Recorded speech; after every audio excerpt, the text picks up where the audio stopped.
Nah, bagaimana gaya kepemimpinan untuk ke tingkat ini? Ya kita harus betul-betul mencari pemimpin atau pemimpin-pemimpin itu harus betul-betul menyadari bahwa 1 sampai 2 tahun ke depan mereka akan muncul kan, dan kita mesti turunkan generasi kita sebagai generasi kolonial yang banyak masih pemilik rumah sakit itu masih generasi kolonial banyak, masih banyak di generasi kolonial. Nah, mereka kita itu atau generasi-generasi kolonial ini yang harus menurunkan generasi mereka untuk memaklumi dan memanfaatkan sifat-sifat yang ada di generasi milenial ini supaya dapat membuat perbaikan untuk mereka. Kalau mereka cepat bosan, bagaimana kita membuat mereka suka tidak bosan, cepat bosan. Kalau mereka gadget minded, gimana kita membuat mereka, mengelaborasi mereka, loh ini zaman waktu kerja, ini waktu gadget, ini waktu santai, ya itu kan mesti kita pintar-pintar lakukan itu. Nah, gaya kepemimpinan untuk orang-orang seperti anak-anak milenial ini adalah servant leader, Kak Studi. Betul-betul dibutuhkan pemimpin yang melayani. Iya. Karena kalau kita nggak memahami mereka, kita sendiri yang boring. Iya. Sekarang institusi-institusi sekolah untuk rumah sakit itu, kebidanan, keperawatan, itu banyak sekali yang menelurkan, menghasilkan anak-anak muda itu. Dan kita mesti tahu itu. Rasanya itu. Bapak Ibu dan para healthies yang saya hormati, bertemu lagi dengan saya Donita Hapari dalam acara Hospital Business Program.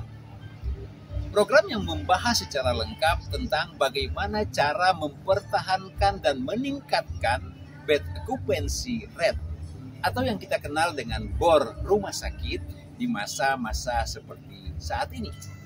Namun sebelum saya melanjutkan pembicaraan dalam video ini, jangan lupa untuk subscribe, like, komen, dan share video ini. Dan jangan lupa untuk bunyikan lonceng agar para healthies dan Bapak Ibu sekalian dapat notifikasi tentang video-video saya selanjutnya.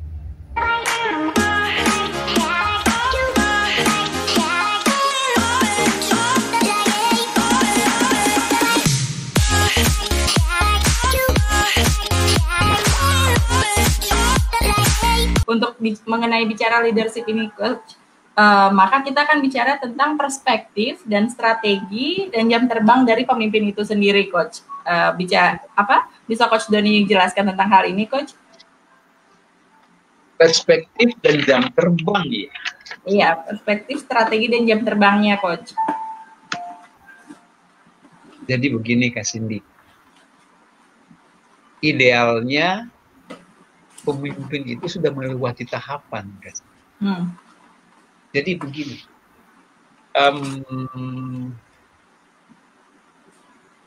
kalau di rumah sakit ya, konteksnya rumah sakit itu untuk menghadirkan seorang pemimpin yang baik, yang benar, kemudian yang capable, yang mampu kompetensinya, itu dia melewati tahapan.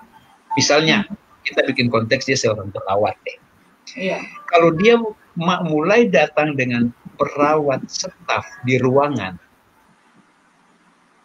lalu karena kompetensi dia, karena kapasitas dia, karena kinerja dia, karena kapabilitas dia, dan karena karakter dia, kita naikkan dia kan, karena ya, kita naikin dia menjadi katakanlah kepala tim, ketua tim.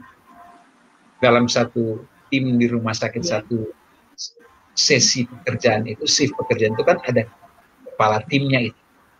Nah, kalau dia muncul dari karir dia sebagai seorang perawat, lalu karena capability, karakter dan kinerja dia baik, ya, pembawaannya baik, ya, kompetensinya baik, lalu dia muncul dengan menjadi seorang kepala tim, ini akan baik. Begitu juga kepala tim. Pada saat penilaian dia bagus, kinerja dia bagus, kompetensi dia bagus, kapabilitas dia bagus, lalu kita dorong dia menjadi kepala ruangan, ini akan baik. Dia akan melewati hierarki itu, tingkatan-tingkatan itu. Kemudian pada saat dia juga dinilai baik dan dibutuhkan, setiap lantai itu membutuhkan supervisor, dan dia naik menjadi supervisor dan selanjutnya naik menjadi kepala keperawatan, katakan seperti itu kasihnya. Dia akan mempunyai kapasitas yang baik sekali, sehingga kalau kita bilang perspektif dan strategi yang membutuhkan jam terbang banyak, dia akan, kata orang Betawi, pulang untuk kasih untuk masuk ke itu. Kenapa? Dia udah melewati tahapan-tahapan itu kan.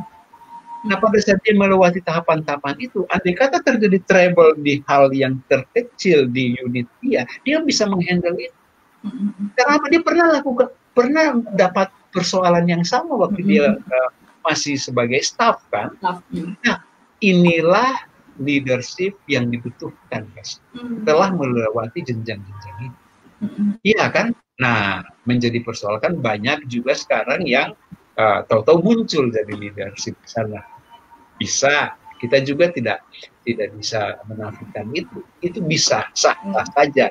Yang penting dia mau belajar banyak baca, dia mau belajar banyak, dia mau ikuti perkembangan yang ada, dan dia mau terjun ke dalam organisasinya, dia bisa menjadi leadership sebagai yang demokratis tadi, yang coaching tadi, atau sebagai presenting tadi, dia akan bisa seperti itu. Rasanya itu. Jadi yang bagus, yang bisa kita angkat menjadi berbicara tentang perspektif dan strategi leadership yang mempunyai jam terbang itu, kita akan mulai dari situ dulu.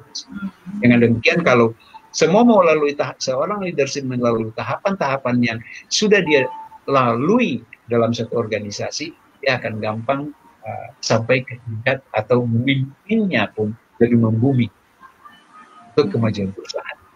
Terima kasih. Terima kasih. Oke. Terima kasih banyak Coach Doni untuk waktunya dan ilmunya ya Coach. Iya. Kita sudah sampai di ujung acara hari ini. Pujian atau celaan bisa menjadi positif atau menjadi negatif atau malah menjadi netral. Pujian bisa menjadi renungan balik atas upaya positif dan kerja keras dalam menggapai keberhasilan.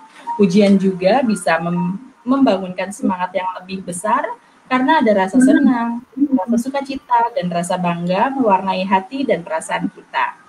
Pujian bisa menjadikan orang terbuai, lalai, lalu menjadi sombong. Namun pujian bisa tidak berpengaruh pada kita bila kita mengerti bahwa menyenangkan dan tidak menyenangkan bersifat tidak kekal. Begitu juga dengan celaan. Bisa mendatangkan rasa kecewa, sedih, sakit hati, tetapi juga bisa menjadi cambuk untuk membangkitkan semangat. Yang terpenting, tidak mencari pujian dan tidak takut dengan celaan. Karena itu bisa mendatangkan kekecewaan. Mari dan jadilah teladan. Wabillahi taufiq wal hidayah. Wassalamualaikum warahmatullahi wabarakatuh. Saya Cindy. Waalaikumsalam. Waalaikumsalam Kak Cindy. Iya. Sampai ketemu. Bye.